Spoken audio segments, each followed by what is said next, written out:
Once again, a very warm welcome to our YouTube channel Storytelling with बानी and पूजन। और आज हम आपके लिए दिया फिल्म का दूसरा भाग लेकर आए हैं। जैसे कि आदि की माँ ने कहा था, आदि और दिया मैंगलोर तक बाइक पर जाते हैं। उनका मैंगलोर तक का ये सफर बहुत ज्यादा खूबसूरत होता है। मैंगलोर पहुंचकर वो लोग कार्वर के लिए ट्रेन ले लेते हैं और एक दूसरे से बात करना शुरू करते हैं। आदि दिया से कहता है कि जब वो कार्वर पर उतरेगा तो वो दिया से बात नहीं करेगा, वो उसे बिना देखे ही वहां से चला जाएगा क्योंकि उसे जाता हुआ देखना उसके लिए मुमकिन नहीं है। दिया इस पर आदि को ये आइडिया देती है कि अगर वो चाहे तो उसे सीट पर सोया हुआ ही छोड़कर वहां से जा सकता है। सारी रात दिया और आदि एक दूसरे से बात करते रहते हैं। उनके इस शोर को सुनकर ट्रेन में बैठा हुआ एक इंसान उन पर गुस्से से चिल्लाने लगता है। उस वक्त तो वो लोग खिलखिलाते हुए चुप हो जाते हैं, लेकिन थोड़ी देर बाद एक दूसरे को गुड नाइट कहकर सो जाते हैं। ट्रेन जब कार्वर पर रुकती है तो एक इंसान आदि को उठाता है। आदि ये समझ जाता है कि अब उसके अलग होने का वक्त आ गया है, लेकिन दिया के कहे अनुसार वो उसे उठाता नहीं और उससे बिना बात किए ही वहां से चला जाता है। ट्रेन से उतरकर आदि ट्रेन के सामने खड़ा हो जाता है। वो वेट करता है कि ट्रेन वहां से कब निकलेगी। उसके देखते ही देखते ट्रेन वहां से चली जाती है और उसकी आंखें आंसुओं से भर जाती हैं। लेकिन जब वो सामने देखता है तो उसे इस बात पर भरोसा नहीं होता कि दिया भी उस ट्रेन से उतर गई है। दिया उसे कॉल लगाती है और उसे कहती है कि वो काफी ज्यादा मैनरलेस इंसान है, क्योंकि कार्वर उसका घर है और ये बहुत ही बदतमीजी की बात है कि उसने उसे अपने घर तक नहीं बुलाया। आदि खुशी के मारे भागते हुए ट्रैक पार करता है और दिया के पास जाकर उसे अपने घर बुला लेता है। दिया अब आदि के घर चली जाती है और उसकी माँ से मिलकर काफी ज्यादा खुश होती है। आदि दिया को अपने कमरे में सोने के लिए कहता है और उसे कहता है कि अगर उसे किसी भी चीज की जरूरत हो तो अगर वो छोटी सी भी विसल बजाएगी तो वो हॉल से दौड़ता हुआ वापस आ जाएगा। दिया आदि की इस बात को टेस्ट करने के लिए विसल बजाती है और आदि भागते हुए उसके पास आ जाता है। आदि उसे बताता है कि इस घर में ऐसा कुछ है कि उसे यहाँ पर नींद नहीं आती और इसीलिए पूरी रात में अगर उसे उसकी कभी भी जरूरत पड़ती है तो उसे बेहिचक बुला सकती है। दिया अब आदि को वही एक फॉर्मूला बताती है जो उसे रोहित ने बताया था। वो उसे कहती है कि अगर सोने से पहले वो अपनी आंखें बंद करके उस इंसान को गुड नाइट विश करे जिसके साथ वो अपनी जिंदगी बिताना चाहता है तो उसे बहुत प्यारी नींद आएगी। आदि जब बेड पर जाकर उसका ये फॉर्मूला ट्राई करता है तो उसे अपनी आंखों के सामने दिया का चेहरा दिखाई देता है। उसे समझते हुए देर नहीं लगती कि उसे दिया से प्यार हो चुका है, लेकिन फिर भी डर के मारे वो उसे कुछ नहीं बताता, क्योंकि उसे उस रात की याद आ जाती है जब दिया ने उसे इस बात के लिए डांटा था। इसके बाद वो अपनी माँ को कॉल करके उनसे अपना प्यार कन्फेस करता है। उसकी माँ को ये लगता है कि ये टोटली नॉर्मल है और उसे दिया से इस बारे में बात करनी चाहिए, लेकिन अभी वो दोनों इस बारे में बात कर ही रहे होते हैं कि तभी दिया वहाँ पर आ जाती है। दिया उसे कहती है कि उसके पिता की कॉल आई थी और उसके पिता ने उसे वापस बुला लिया है। अभी सुबह के 7:45 बज रहे हैं और 8:30 बजे उसकी मुंबई की ट्रेन है। आदि अपने दोस्त के एक ऑटो में दिया को स्टेशन तक छोड़ता है। दोनों जाने से पहले एक दूसरे से बात करते हैं और दिया आदि से कहती है कि अगर वो चाहे तो उसे अपनी शादी पर बुला सकता है। आदि इस बात पर उदास होते हुए कहता है कि उसने ये डिसाइड किया है कि वो कभी जिंदगी में शादी नहीं करेगा, और दिया उसे बिल्कुल उसी की तरह जवाब देती है। वो उसे कहती है कि इतनी खूबसूरत लड़की के होते हुए अगर वो शादी ना करने की बात कहेगा तो ये उसके लिए इंसल्ट जैसा है। आदि जब उसकी ये बात सुनता है तो उसे इस बात का एहसास होता है कि दिया उससे कुछ कहना चाहती है। इससे पहले कि वो दोनों बातें क्लियर कर पाती ट्रेन चलने लगती है और दिया उससे दूर जाने लगती है। दोनों ही उनके इस कॉन्वर्सेशन को अपने दिमाग में एक बार फिर से प्ले करते हैं और दिया और आदि दोनों ये बात समझ जाते हैं कि वो एक दूसरे को पसंद करने लगे हैं। आदि भागते हुए ट्रेन के दूसरे डब्बे में चढ़ जाता है। दोनों एक दूसरे की तरफ भागते हैं और एक दूसरे को गले से लगा लेते हैं। आदि जब दिया को गले से लगाता है तो वो उसे कहता है कि उसे किसी डायरिया पेशेंट जैसे फील हो रहा है जिसे वॉशरूम मिल गया हो। आदि की माँ वहाँ घर पर परेशान बैठी है, लेकिन जैसे ही आदि नाचते हुए घर वापस आता है उसकी माँ ये समझ जाती है कि दिया ने उसे हाँ कह दिया है। दिया और आदि रास्ते में भी फोन पर ही बात करते रहते हैं और दिया जैसे ही घर पहुँचती है उसे अपनी आंखों पर भरोसा नहीं होता। वो घर पहुँच गई है और उसके दरवाजे के ठीक सामने रोहित खड़ा है। इसके बाद हमें एक फ्लैशबैक दिखाया जाता है जहां दिया के अंकल और उसके पापा आपस में हॉस्पिटल में बात कर रहे हैं। उन दोनों को ही डॉक्टर के जरिए ये पता चलता है कि रोहित ब्रेन डेड हो चुका है और उसे इलाज के लिए सिंगापुर ले जाया जा रहा है। साथ ही डॉक्टर बताते हैं कि रोहित के ठीक होने के चांसेस बहुत कम हैं। हो सकता है कि वो कुछ महीनों में ही होश में आ जाए, या फिर हो सकता है कि उसे होश में आने के लिए पूरी जिंदगी लग जाए। दिया के पिता अब ये डिसाइड करते हैं कि दिया को इस बारे में बिल्कुल पता नहीं चलना चाहिए। दिया अपनी नॉर्मल लाइफ के साथ कंटिन्यू कर सके, इसीलिए वो लोग दिया को बताते हैं कि रोहित की मौत हो चुकी है।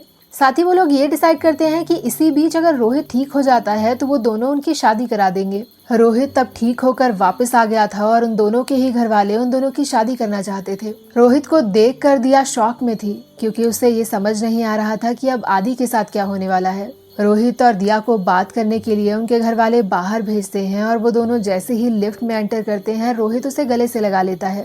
रोहित उसे कहता है कि इतने दिनों से वो बस उसके बारे में ही सोच रहा था।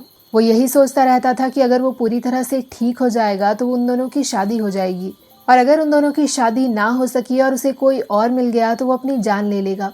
दिया जब रोहित से बात करने के बाद अपने घर वापस जाती है तो वो आदि को फोन लगाती है। आदि बड़ी ही बेसब्री के साथ दिया के फोन का इंतजार कर रहा था क्योंकि बहुत वक्त से उसका फोन स्विच ऑफ था। आदि जैसे ही दिया का फोन देखता है वो खुशी के मारे पागल हो जाता है, लेकिन जब उसे इस बात का एहसास होता है कि दिया रो रही है तो उसे बहुत परेशानी होने लगती है। दिया अब उससे कहती है कि रोहित जिंदा है और वो वापस आ गया है। आदि के पैरों के नीचे से मानो जमीन ही खिसक जाती है। आदि अब दिया से कहता है कि वो उससे मिलने के लिए मुंबई आ रहा है, वो दोनों वहाँ से भाग जाएंगे और शादी कर लेंगे। अब आदि कहता है कि वो पूरे दिल से बस यही कहना चाहता है, लेकिन अगर उसने ऐसे सेल्फिश एक्ट किया तो उसकी माँ को उसकी परवरिश पे बहुत ज्यादा शर्मिंदगी होगी। वो दिया से कहता है कि उसे रोहित से शादी कर लेनी चाहिए और उसे आदि के बारे में बिल्कुल भी फिक्र करने की जरूरत नहीं है। वो अब दिया से कहता है कि वो उससे बस एक ही गुजारिश करना चाहता है कि वो अपने फोन में से अपना सिम कार्ड निकाल दे और आगे चलकर जिंदगी में उस सिम कार्ड को कभी भी इस्तेमाल ना करे। इतना कहकर वो अपना फोन काट देता है और जोर जोर से रोने लगता है। आदि की हालत अब बिल्कुल वैसी है जैसी दिया की हालत रोहित की मौत के बाद थी। वो नॉर्मल होने की पूरी कोशिश करता है और कोशिश करता है कि वो दिया को भुला सके, लेकिन जब उसके हाथों ये मुमकिन नहीं हो पाता तो वो अपनी माँ के पास वापस आ जाता है। वो अपनी माँ को पूरी बात बताता है और उसकी माँ उसे कहती है कि उसे उसके ऊपर बहुत ज्यादा गर्व है।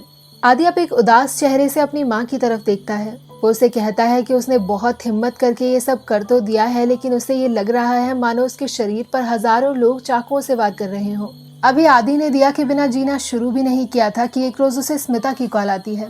स्मिता आदि से कहती है कि कल दिया की शादी है और वो अपनी शादी के बाद सिंगापुर शिफ्ट होने वाली है।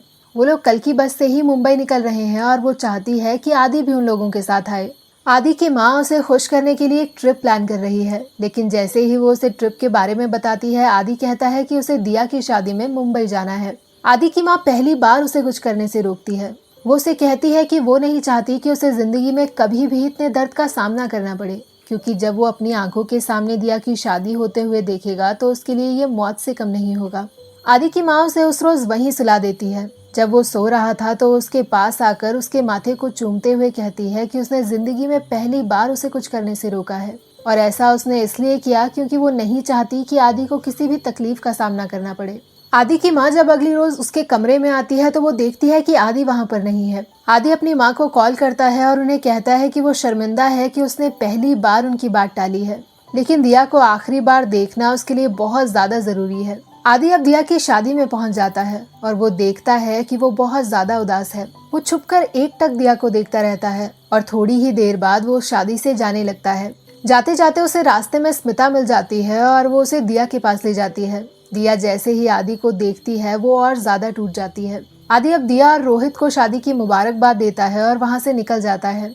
रोहित को जब इस बात का एहसास होता है कि दिया उदास है तो वो पहले की ही तरह उसे आई लव यू कहने की कोशिश करता है। वो उसका हाथ 3 बार दबाकर उसे आई लव यू कहता है, लेकिन ये क्या, दिया पहली बार उसके इस आई लव यू का जवाब नहीं देती। वो उसके हाथ से अपना हाथ छुड़ा लेती है और रोहित को ये समझते हुए देर नहीं लगती कि वो उससे प्यार नहीं करती। दिया रोहित को अपने और आदि के बारे में सब बता देती है और आदि से मिलने के लिए कारवर निकल जाती है। जब कारवर पहुंचकर दिया आदि के घर जाती है तो वो देखती है कि उसके घर पर ताला लगा है और वहाँ पर वही ऑटो वाला खड़ा है जो कि आदि का दोस्त था। इसके बाद हमें एक फ्लैशबैक दिखाया जाता है जहां हमें ये पता चलता है कि आदि जब उस शादी से वापस आया था तो उसकी माँ की मौत हो चुकी थी। वहां खड़े हुए लोगों ने और उसकी माँ की कलीग ने उसे बताया कि उसकी माँ की मौत हार्ट अटैक से हुई है। जब आदि दिया की शादी में था तो उसकी माँ को हार्ट अटैक हुआ था और वो कहती है कि अगर उनके साथ कोई होता तो शायद वो बच सकती थी। आदि सबसे ये गुजारिश करता है कि उसे अपनी माँ के साथ 5 मिनट रहना है। जब वो सबको बाहर भेज देता है तो वो अपनी जेब से एक लेटर निकालता है जो उसने अपनी माँ के लिए लिखा था।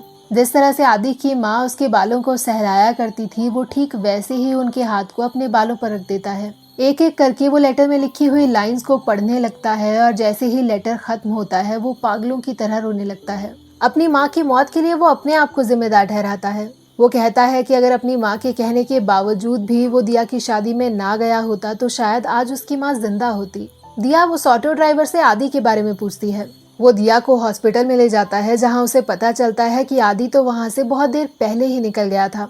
वो लोग जगह जगह पर आदि को ढूंढते हैं लेकिन उन्हें आदि कहीं भी नहीं मिलता। फिर आखिर में एक ऑटो ड्राइवर उन लोगों को बताता है कि उसने आदि को रेलवे ट्रैक पर देखा था। कहानी वापस वहीं पर पहुंच जाती है जहां से कहानी शुरू हुई थी। दिया भागते हुए आदि के पास जाती है और वो देखती है कि वो रेलवे ट्रैक पर खड़ा है। दिया जैसे ही आदि को आवाज लगाती है वो उससे बात करने के लिए पीछे मुड़ता है, लेकिन इससे पहले कि वो पटरी से नीचे उतर पाता ट्रेन उससे टकरा जाती है और उसकी मौत हो जाती है। आई नो कि एंड किसी ने भी एक्सपेक्ट नहीं किया होगा और ये मूवी मुझे इतनी ज्यादा डार्क लगी कि थोड़ी देर तक मैं समझ ही नहीं पा रही थी कि इस मूवी को ऐसे क्यों बनाया है। लेकिन इस फिल्म के बारे में जो सबसे ज्यादा खास बात थी वो ये थी कि ये फिल्म आपके दिमाग के साथ खेलने तक की ताकत रखती है, क्योंकि फिल्म के आखिर में आप बहुत ज्यादा डिप्रेस फील करोगे और ऐसा तभी मुमकिन है अगर आप इस फिल्म के कैरेक्टर्स के साथ जुड़ चुके हों। अगर फिल्म के पॉजिटिव पॉइंट्स की बात की जाए तो स्टार कास्ट की चॉइस बहुत ही ज्यादा अमेजिंग थी। स्पेशली आदि का कैरेक्टर आपको बहुत ही ज्यादा पावरफुल लगेगा। फिल्म के हर एक मोड़ पे आपको सरप्राइजेस देखने को मिलेंगे, तो ऐसा हो ही नहीं सकता कि इस फिल्म को देखते हुए आप एक सेकंड के लिए भी बोर महसूस करो। स्टोरी लाइन काफी ज्यादा अमेजिंग है और एंडिंग काफी ज्यादा अनएक्सपेक्टेड। और फिल्म की शुरुआत में दिया और रोहित की जो केमिस्ट्री दिखाई गई है, अगर उसकी तारीफ ना हो तो आई थिंक इस फिल्म का रिव्यू अधूरा रह जाएगा। Thank you so very much. हमें कमेंट सेक्शन में लिखिएगा जरूर कि आपको ये कहानी कैसी लगी। And I really want to add on something कि साउथ इंडियन फिल्म्स बॉलीवुड की फिल्मों से कहीं ज्यादा बेहतर कर रही हैं और ये काफी अच्छी बात है। Thank you guys and stay tuned.